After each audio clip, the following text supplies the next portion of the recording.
可能是台中5车一间饲猪场，可能去喂到这非洲猪只。目前政府是宣布讲，对昨中昼开始禁止运送、禁止抬猪15天，民众透早呢也拢赶到市场去买肉。不过，这台中市政府查了后，发现讲有28只可能有问题猪，13经过这大安肉品市场抬了后，23只已经卖到台中市，其他是卖到中华和家己啊。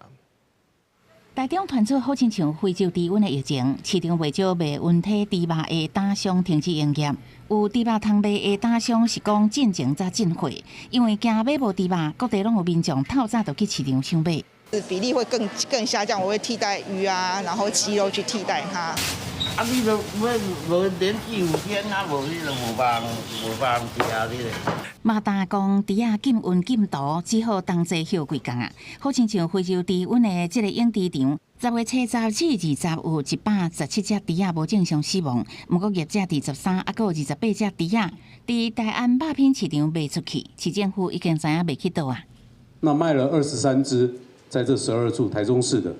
那个人的话有。个人户有10处，有19只。那公司户的话有2处，有卖了4只。卖到彰化的有2处，有卖了4只。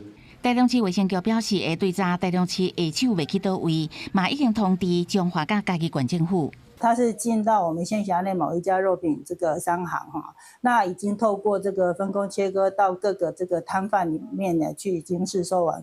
有2只在台中的大安屠宰，然后另外有2只是活的，其中有1只他后来觉得那一只不漂亮，所以退回去了。家己部分13间卖完啊，彰化县原有部分卖出去，会持续追查上尾手伫倒。另外，台中市原有针对学校营养午餐，即摆开始禁用温体猪肉，出来的食物嘛禁止包倒转去。需要使用 CAS 冷冻猪肉的产品，并且自即日起禁止使用温体猪肉到11月30号。这28头经过层层把关，3重，从健康证明书、从屠前检查、从屠后检查。